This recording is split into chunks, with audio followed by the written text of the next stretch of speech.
can you reverse aging? I'm not talking about creams, I'm not talking about facelifts, and I'm not talking about Botox. I'm talking about living a long and healthy life.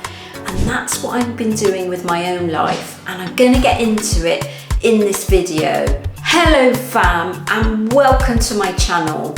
My name's Melissa Neal, and this channel is all about helping you, if you're a woman over 40 or like me, over 50, get in incredible shape. But I want to be incredible shape on the inside, not just the outside. That has become so much more important to me now that I'm getting older. I'm 57 now, and when I went on a transformation journey and I started doing bikini competitions, I was only interested in aesthetics, and I actually discovered the power of muscle building, which I'm going to be talking about in this video because it is actually one of the fountains of youth, muscle building. But I didn't start it to actually improve my aging. I started it to actually get in shape and look better. But we're going to talk about it in this video because muscle building is one of those things that can really help you defy your age. But now that I'm getting older, I'm becoming less interested in aesthetics and more interested in living a long and healthy life, being in the optimum of health, actually reversing my aging. And that's what I'm going to be talking about. So I'm going to give you some key tips that you can take away from this video and start to implement today, which are going to reverse the signs of aging and help you live a long and healthy life. So let's get into it. The first one is muscle building. Muscle building is not going to make you bulky. That's a massive myth where people think if I do lifting weights, the other thing that you need to incorporate as well as lifting weights is eating a protein-rich diet. I'm going to be talking about that a bit later on. It's not just about getting bulky, and in fact it isn't about getting bulky. It's about putting the muscle back that you've lost through the aging process. Especially if you're female and you're over 40, it's almost impossible to get bulky. What we're talking about is having a more defined shape and building muscle. And I've been building muscle now for around about 7 years. And I can tell you, even though I kind of fuel my body correctly and I do everything right, there's no way that I've gotten bulky. Yes, I've got a more defined shape.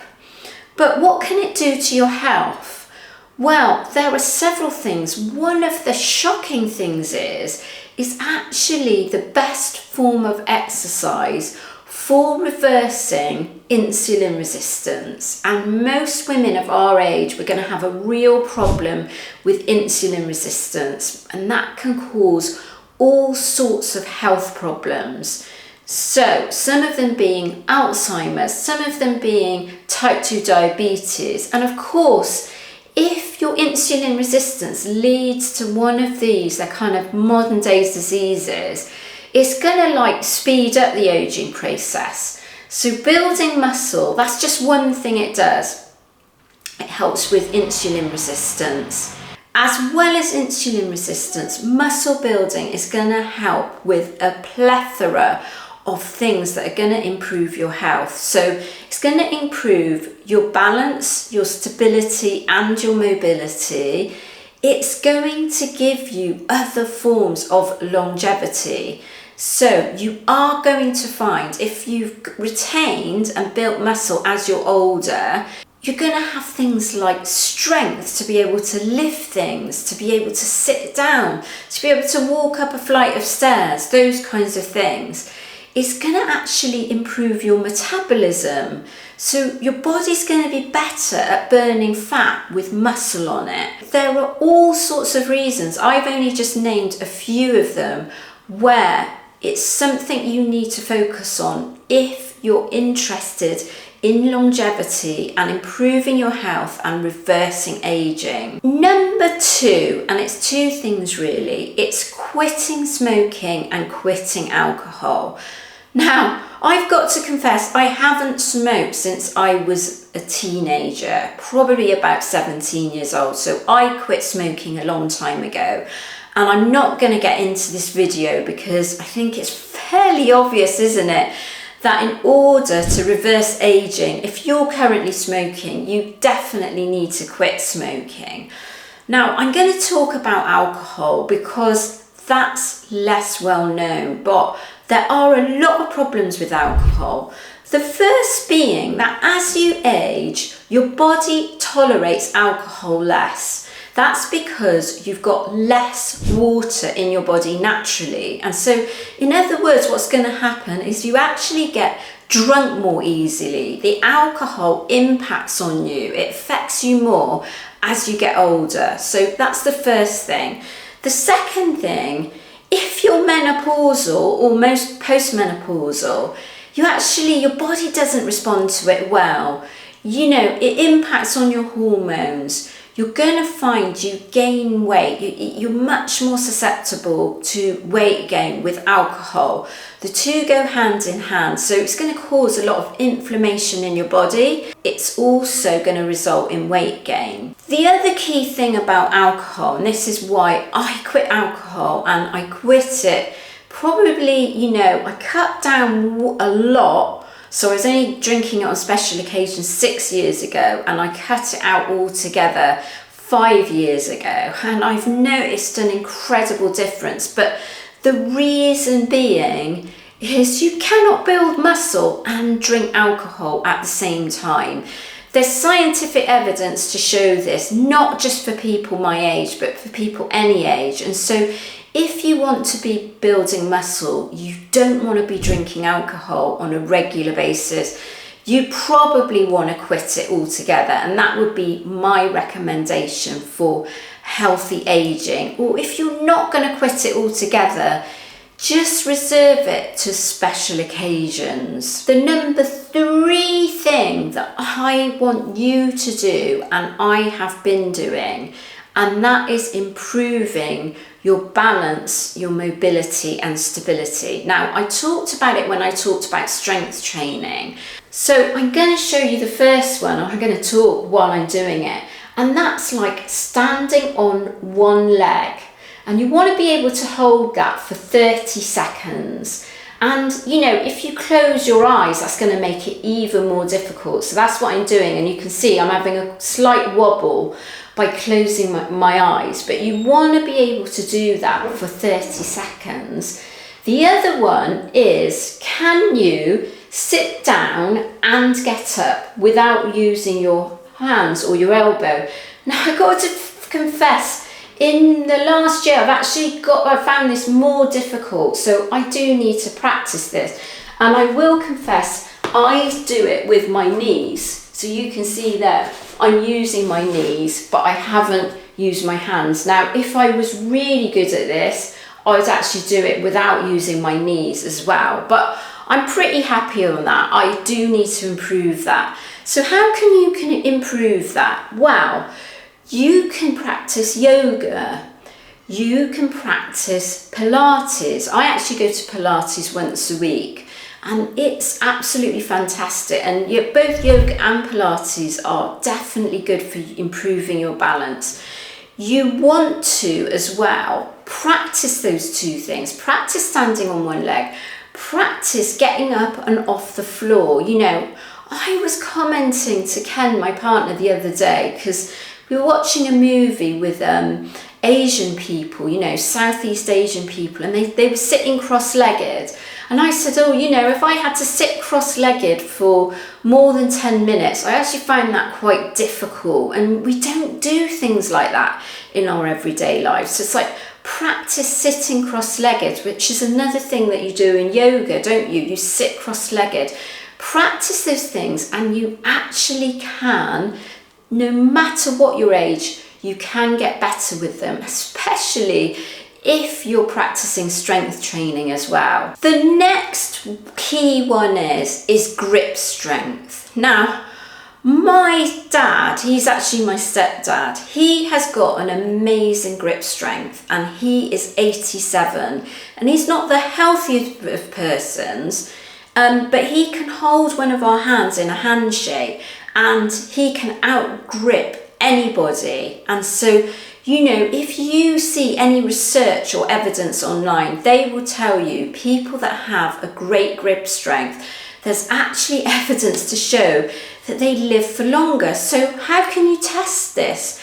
Well, try hanging on a bar and like holding it. That's what I do, hanging on a bar and holding it for 30 seconds. I actually happen to do pull-ups quite a lot, which is kind of the same as well. You're going to need a lot of grip strength. You're going to need grip strength for like holding weights. That's another thing that you can improve on and get better at.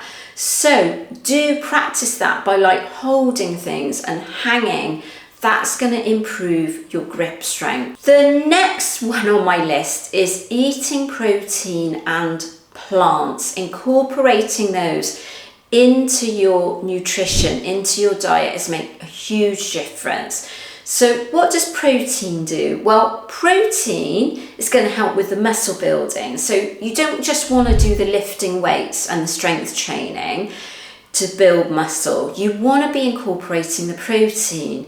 It's also going to improve your metabolism because your metabolism actually does get worse as you get older, and that's partly due to loss of muscle. But eating protein alone is actually going to improve your metabolism because it takes longer for your body to break down protein than it does carbohydrates and fat. So you're actually burning calories whilst you're eating and digesting protein. The reason for plants is because plants have plenty of micronutrients, don't they? And they know when they've done these blue zone studies. So that's studies where there are people in that population that like have higher than average rates of people that live to 100. And you know, they're not just living to 100, they're living amazingly to 100.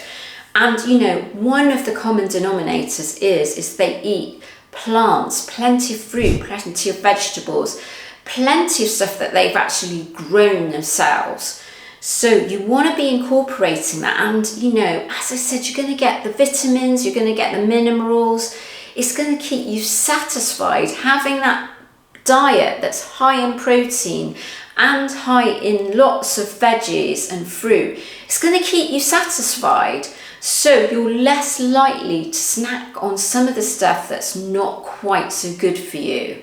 The next thing on my list is improving your VO2 max. And simply put, your VO2 max, which you can find actually on an Apple Watch, you know, that measures your VO2 max. There are other ways of measuring which are kind of more expensive, where you're kind of having to wear an oxygen mask and run and that kind of thing. So you don't necessarily need to do that. A lot of these fitness trackers have your VO2 max, and that's really a score for how good your cardio fitness is, and you want to be improving that. So the simple way, of course, is to do cardio, you know. So if you're not kind of doing any activity, you're going to improve your VO2 max by implementing things like walking. I would highly recommend interval or high intensity interval training. And you know, I am a huge fan of Dr. Peter Attia, and he talks about this. He is a longevity expert, and he actually talks about when you get to a certain level, so you're pretty good at high intensity interval training and all that sort of thing, you want to be including kind of explosive movements. This is what I do. So like your box jumps, your sled pushes, your jumping squats, all those sort of things. don't fear it just because you're older. I do them. I actually put them into my programs. They're optional features in my programs. And you know, I have women doing some of this stuff. They're in their 60s and 70s. Don't do that straight away. It's something that you build up to. You, as I said, you start with walking. You maybe add in a weighted vest. Then you do a little bit of interval training, maybe 10 minutes, that kind of thing.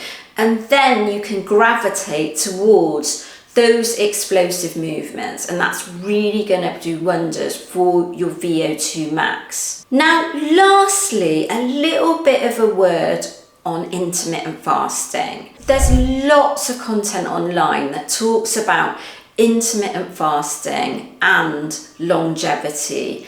I don't believe it's necessary to do intermittent fasting, and for some people, if you're anything like me, I actually didn't get a result from doing intermittent fasting. And when I switched to high protein eating and eating regular meals through the day, I found my body responded much better to that. So I don't necessarily recommend intermittent fasting. If you're doing it and you're getting a great result from it, great, but you don't have to do this for longevity. What I believe is important though is actually keeping your calories lower, probably lower than what they were in your younger days, because your metabolism's changed. You can't eat as much, you can't eat as many calories and expect to stay in shape. And you want, for longevity, you want to have a really healthy body composition, which means your body composition, you've got a good amount of muscle and you've got less fat.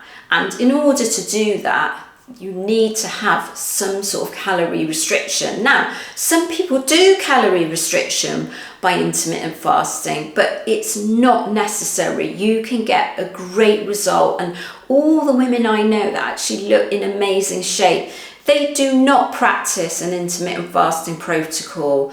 They practice a high protein eating protocol. And so, you know, you want to keep your calories in check. Yes, because if you're overeating and you're eating more calories than your body needs, of course, you're not going to have a great body composition.